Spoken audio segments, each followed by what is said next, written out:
Hello दोस्तों, कैसे हैं आप सब। स्वागत है आपका अपने YouTube channel Harsha the tutor dude पर। तो दोस्तों, आज हम इस वीडियो में पढ़ेंगे कक्षा छठवीं के हिंदी का पाठ 2, जिसका नाम है एक टोकरी भर मिट्टी, और इसके लेखक है श्री माधवराव सप्रे जी। तो दोस्तों, अब हम चलते हैं इस पाठ के अभ्यास प्रश्न उत्तर की ओर। तो जल्दी से आप अपनी कॉपी पुस्तक पेन निकालिए और मेरे साथ साथ नोट करते चलिए। दिया है, निम्नलिखित प्रश्नों के उत्तर दीजिए। तो पहला प्रश्न कहता है, जमींदार विधवा से झोपड़ी हटाने के लिए क्यों कह रहा था। तो इसका उत्तर आएगा, जमींदार को अपने महल पर बहुत घमंड था। उसके आलीशान महल के पास वृद्धा की झोपड़ी उसकी आंखों में खटकता था, इसलिए वह विधवा से झोपड़ी हटाने के लिए कह रहा था। अब हम चलते हैं प्रश्न 2 की ओर। प्रश्न 2 कहता है, जमींदार ने विधवा की झोपड़ी हथियाने के लिए कौन सी चाल चली। तो इसका उत्तर आएगा, जमींदार के सब प्रयत्न निष्फल हो गए, तब उसने विधवा की झोपड़ी हथियाने के लिए जमींदारी चाल चलने लगी। प्रश्न 3 कहता है, विधवा की झोपड़ी से कौन सी यादें जुड़ी हुई थी, जिसके कारण वह झोपड़ी छोड़ना नहीं चाहती थी। तो इसका उत्तर आएगा, विधवा की झोपड़ी से अपने जीवन की यादें जुड़ी थी। उसी झोपड़ी में उसका पति और इकलौते पुत्र की मृत्यु हुई थी। साथ ही उसकी पतोहू भी 5 वर्ष की बेटी को छोड़कर चल बसी थी, जिसके कारण वह अपनी झोपड़ी छोड़ना नहीं चाहती थी। अब हम चलते हैं प्रश्न 4 की ओर। विधवा की पोती ने खाना पीना क्यों छोड़ दिया था। तो इसका उत्तर आएगा, अपने माता पिता का स्वर्गवास हो जाने के कारण तथा झोपड़ी छूट जाने के कारण विधवा की पोती ने खाना पीना छोड़ दिया था। प्रश्न 5 कहता है, बुढ़िया झोपड़ी में से एक टोकरी मिट्टी क्यों ले जाना चाहती थी। तो इसका उत्तर आएगा, अपनी पोती को खाना खिलाने के लिए चूल्हा बनाने हेतु एक टोकरी मिट्टी बुढ़िया ले जाना चाहती थी। प्रश्न 6 कहता है, विधवा द्वारा टोकरी उठाने को कहने पर जमींदार नौकर से न कहकर खुद टोकरी क्यों उठाने लगे। तो इसका उत्तर आएगा, विधवा के द्वारा बार बार हाथ जोड़ने पांव पड़ने से जमींदार के मन में भी कुछ दया जाग गई थी, जिसके कारण वह नौकर को न कहकर खुद टोकरी उठाने लगे।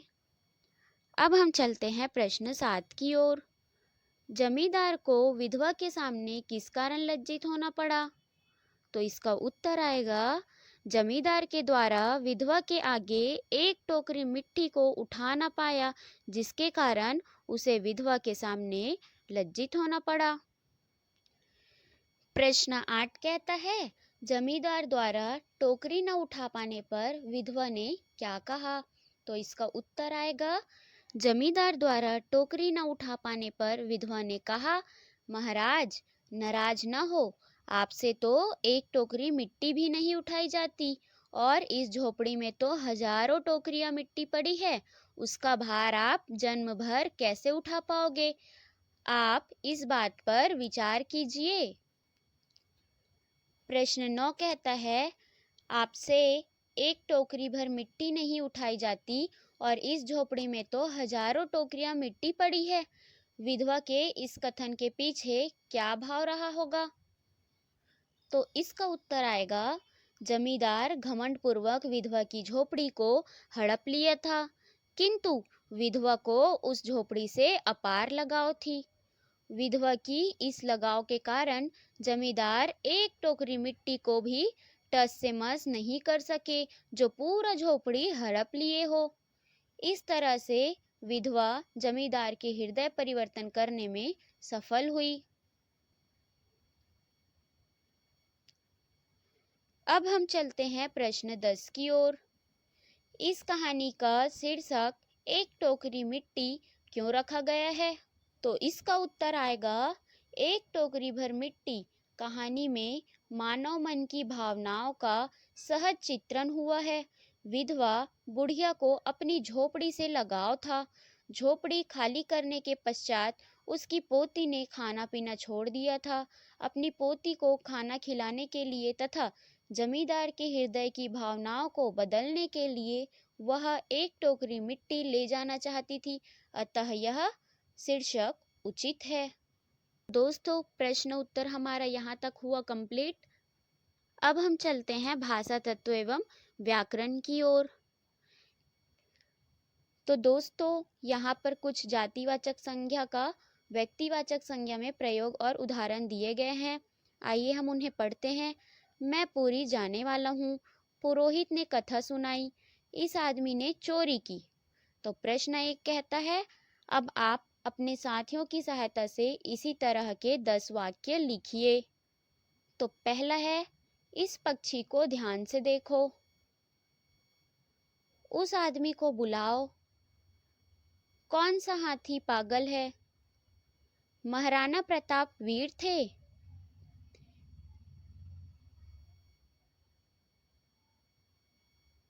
हिंदी के अध्यापक दयालु हैं। मैं रायपुर नगर में रहता हूँ।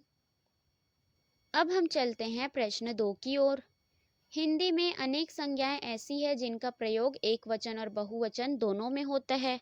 2 उदाहरण लिखिए। तो पहला उदाहरण है एक वचन का, मेरे दादाजी आ रहे हैं। इसको हम बहुवचन में लिखेंगे, हमारे दादाजी आ रहे हैं। दूसरा है एक वचन में, मैं पुस्तक पढ़ता हूँ। इसको बहुवचन में लिखेंगे, हम पुस्तक पढ़ते हैं। अब हम चलते हैं प्रश्न 3 की ओर। निम्नलिखित वाक्यों को बहुवचन में बदलिए। हमें वाक्य दिया गया है, उन्हें हमें बहुवचन में बदलना है। तो पहला है, आम पका हुआ है। तो इसका बहुवचन में होगा, आम पके हुए हैं। दूसरा है, व्यक्ति सुन रहा है। तो इसको बहुवचन में लिखेंगे, व्यक्ति सुन रहे हैं। तीसरा है, साधु ध्यानमग्न बैठा है। तो इसको बहुवचन में लिखेंगे, साधु ध्यानमग्न बैठे हैं। प्रश्न 4 कहता है, पाठ में आए निम्नांकित मुहावरों का वाक्यों में प्रयोग कीजिए। तो पहला है, फूट फूट कर रोना। इसका अर्थ होगा अत्यधिक दुखी होना। इसका वाक्य में प्रयोग होगा, अपने पिता की मृत्यु का समाचार सुनकर पुत्र फूट फूट कर रोने लगा। अगला है, आंखें खुलना, यानी होश में आना या सच्चाई का पता चलना। इसका वाक्य में प्रयोग होगा, प्रायः अधिक हानि होने के बाद ही आंखें खुलती है। अब हम चलते हैं प्रश्न 5 की ओर। निम्नलिखित शब्दों के 2-2 पर्यायवाची शब्द लिखिए और उनका वाक्यों में प्रयोग कीजिए। तो हमें यहाँ पर कुछ शब्द दिए हुए हैं, हमें इसके पर्यायवाची शब्द लिखना है और इनका वाक्यों में भी प्रयोग करना है। तो पहला है घर। इसका पर्यायवाची शब्द होगा भवन या सदन। इसका वाक्य प्रयोग होगा, घर स्वर्ग होता है। दूसरा है आंख। इसका पर्यायवाची शब्द होगा नेत्र या नयन। तो इसका वाक्य में प्रयोग होगा, आंखें सुंदर दृश्य देखती है। तीसरा है हाथ। इसका पर्यायवाची शब्द है कर हस्त। वाक्य प्रयोग होगा, हाथ की शोभा दान से होती है। पुत्र। इसका पर्यायवाची शब्द है सूत या तनय। इसका वाक्य प्रयोग होगा, अंजनी पुत्र हनुमान जी को कहते हैं। पैर। इसका पर्यायवाची शब्द है पग या पद। इसका वाक्य में प्रयोग होगा, हाथी के पैर खंभे जैसे होते हैं। अब हम चलते हैं प्रश्न 6 की ओर। प्रश्न 6 कहता है, निम्नलिखित वाक्यांशों के लिए एक एक शब्द लिखिए। हमें यहाँ पे कुछ वाक्यांश दिए हुए हैं, हमको उनके लिए एक एक शब्द लिखना है। जैसे, जो कभी नहीं मरता उसे कहते हैं अमर। जिसका पति मर गया हो, विधवा। जिसका कोई ना हो, अनाथ। जो मरे हुए के समान हो, मृत प्रायः, जिसका कोई सहारा ना हो, बेसहारा, जिसकी तुलना न की जा सके, अतुलनीय। तो दोस्तों अब हम चलते हैं प्रश्न 7 की ओर।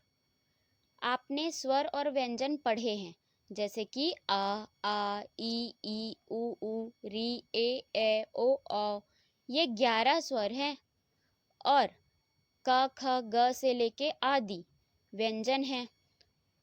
तो इसका उत्तर आएगा हिंदी में 11 स्वर, 2 आयोगवाद और 39 व्यंजन होते हैं। प्रश्न 8 कहता है, ऐसे 4 शब्द सोचकर लिखिए जिनमें 2 स्वर एक साथ आए हो। तो उत्तर आएगा आओ। देखो, आओ में दोनों स्वर एक साथ है, आइए, आई, उई। ऐसे ही आप और भी शब्द लिख सकते हैं। अब आगे हमें कुछ और शब्द दिए हुए हैं, इन्हें तोड़कर लिखा गया है। आइए हम इसे भी देखते हैं। तभी, तो यहाँ पर तभी किससे किससे मिलकर बना हुआ है? तब, धन, ही से।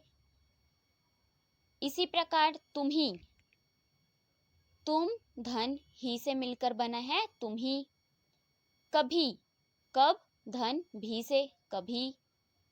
सभी, सब, धन, ही से मिलकर बना है अभी। अब, धन, भी से मिलकर बना है अभी। तो दोस्तों इसके साथ साथ हमारा ये पार्ट भी हुआ कंप्लीट। इसी प्रकार आने वाले और वीडियो देखने के लिए हमारे चैनल को लाइक कीजिए और सब्सक्राइब कीजिए। Thank you.